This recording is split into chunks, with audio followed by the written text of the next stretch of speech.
নমস্কার, সকলকে জানাই আমার চ্যানেলে অনেক অনেক স্বাগত। আর তাছাড়াও সকলকে জানাই কার্তিক পুজো এবং ভৈরব পুজোর অনেক অনেক শুভেচ্ছা।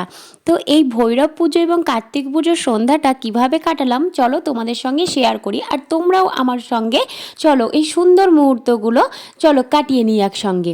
তাহলে আজকে সন্ধ্যাবেলায় আমরা বেরিয়ে পড়েছিলাম ভৈরব ঠাকুর এবং কার্তিক ঠাকুর দেখতে। আর কোথায় জানো, এই ঠাকুর পুজো কিন্তু আমাদের এখানেই হয়, মানে রুকুনপুর মামুদপুরে। ঠিক আছে, মায়ের বাড়ি এখানে করেই কিন্তু এই কার্তিক পুজোর ভৈরব পুজোর খুব ধুম আছে।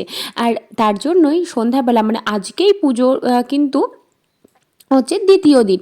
আর আমরা চলে এসেছিলাম যে চলো প্রথমে ঠাকুরগুলো দেখে আসি। আর এখন আমরা যাচ্ছি রুকুনপুরে।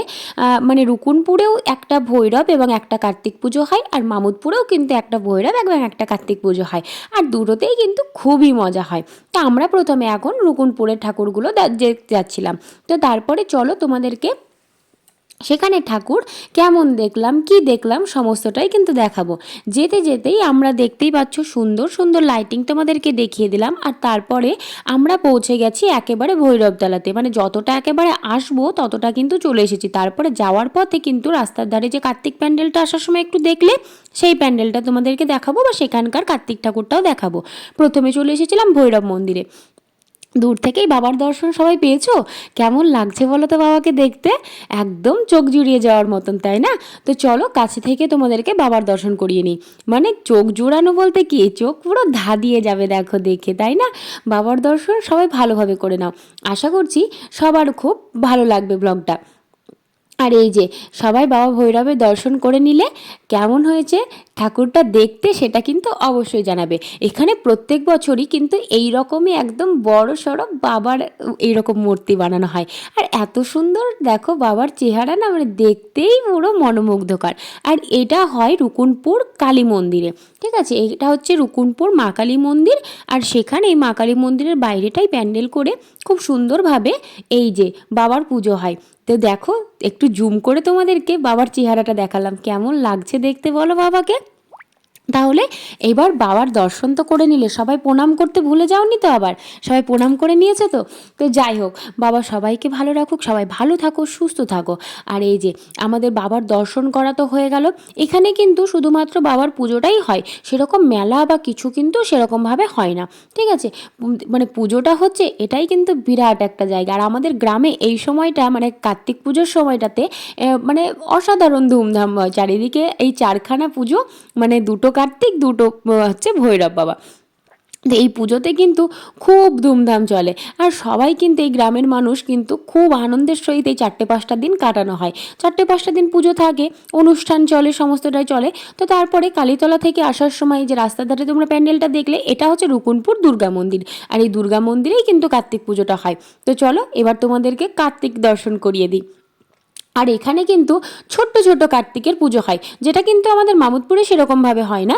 আমাদের মামুদপুরে একটাই কার্তিক মূর্তি গড়ানো হয় এবং সেটাই পুজো হয়। আর এখানে কি বলতো, যারা ওই যে মানুষ করে, ঠিক আছে, যে কোনো মনস্কামনা পূর্ণ হলে কার্তিকের পুজো দেবো বা মানে কার্তিক দেবো, সেরকম ওই ছোট্ট ছোট্ট বাচ্চা কার্তিক তখন কিন্তু দেওয়া হয়। ঠিক আছে, আর এখানে কিন্তু সে বাচ্চা কার্তিকের খুব সুন্দর সুন্দর দেখতে পাচ্ছ মূর্তি কিন্তু রয়েছে। আর দেখতেই পাচ্ছ মন্দিরটা তোমাদেরকে প্রথমে দূর থেকে একটু দেখিয়ে দিলাম। মন্দিরটা কতটা সুন্দর করে সাজানো হয়েছে সেটা কিন্তু দেখছোই তোমরা। মন্দিরটা যদিও নতুন তৈরি হচ্ছে, এখনও পর্যন্ত সম্পূর্ণ হয়ে ওঠেনি, ঠিক আছে, তবুও কিন্তু ফুল টুল দিয়ে খুব সুন্দরভাবে সাজানো রয়েছে। আর ওপরে দেখতেই পেলে খুব সুন্দর একটা জয় শ্রীরাম লাগানো রয়েছে, তাই না? তো সবাই জয় শ্রীরাম কমেন্টে লিখতে কিন্তু ভুলবে না। আর এই যে দেখো, একটা তো বড় কার্তিক তোমরা দেখতেই পাচ্ছ, আর তার সঙ্গে দেখো ছোট্ট ছোট্ট কার্তিক, হ্যাঁ, মানে খোকা কার্তিক বলা হয় এগুলোকে। তো সেই কার্তিকেরও কিন্তু পুজো হয়েছে। আর চারিদিকটা দেখছো পুরো কি সুন্দর, মানে ফুল বলো বা গাছ বলো, খুব সুন্দরভাবে কিন্তু চারিদিকটা সাজানো রয়েছে। আমার কিন্তু খুব ভালো লেগেছে। তোমাদেরও কেমন লাগলো অবশ্যই জানাবে। তো চলো আমাদের এখানকার ঠাকুর দেখা তো হয়ে গেল, এবার মামুদপুরেরও ঠাকুর তোমাদেরকে দর্শন করাবো। আর একসঙ্গে ভিডিওতে অত তো দেখানো সম্ভব হবে না, তো পরবর্তী ভিডিওতে কিন্তু চোখ রাখবে, ঠিক আছে? আর এবার রুকুনপুরের কার্তিক ঠাকুর এবং রুকুনপুরের ভৈরব ঠাকুর দেখা হয়ে গেছে। এই দিকটাতে বোধহয় অনুষ্ঠান বা কিছু একটা হচ্ছে, তো মনে করলাম একবার দেখেই আসি যে কি হচ্ছে, ঠিক আছে?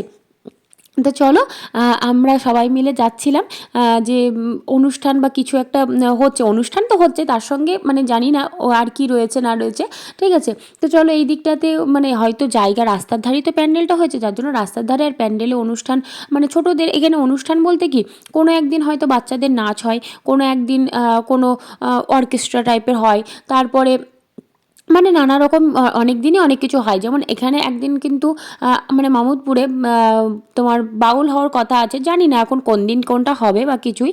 আজকে কিন্তু মানে দেখতেই পাচ্ছ রুকুনপুরে যেটা হচ্ছে এই যে বাচ্চাদের, ছোট্ট বাচ্চাদের কি সুন্দর নাচ হচ্ছে, দেখতেই পাচ্ছ। গানটা থাকলে বেশ ভালো লাগতো তাই না দেখতে, কিন্তু কি বলতো ওই যে কপিরাইট দিয়ে দেবে সেই ভয়ে দিতে পারলাম না। ঠিক আছে, যে কপিরাইট দিয়ে দিলে পুরো ভিডিওটাই তখন সেই আবার কপিরাইট নিয়ে টানাপাড়া। তো যাই হোক, তোমরা একটু দেখে নাও, চারপাশে কিন্তু জায়গাটা খুব সুন্দর। আর ওই দেখো স্টেজে নাচছে নাচছে, কিন্তু দেখো ওই দেখো পুচকিটা আবার নিচে নাচছে, দেখো ওর আবার মজা দেখো। আমি তো স্টেজের নাচের থেকে ওর আবার নাচটা কপি করে করে যে নাচছে সেটা আবার দেখতে বেশি মজা লাগছিল, তাই না? তা যাই হোক, স্টেজে যায় বাচ্চাগুলো নাচছে আর তার সঙ্গে ওই যে পুচকিটা কপি করছে, দুটো নাচই কিন্তু খুব সুন্দর ছিল। তো আমাদের রুকুনপুরের ঠাকুর দেখা হয়ে গেছে, তো এবার চলো আমরা মামুদপুরের ঠাকুরও তোমাদেরকে দর্শন করাবো। আমার সঙ্গে থেকো আর ভিডিওগুলো কিন্তু দেখতে থাকো, ঠিক আছে? আর অবশ্যই ভিডিওটি লাইক করে দিও, কমেন্ট করো এবং শেয়ার করো এবং সাবস্ক্রাইব করে পাশে থেকো।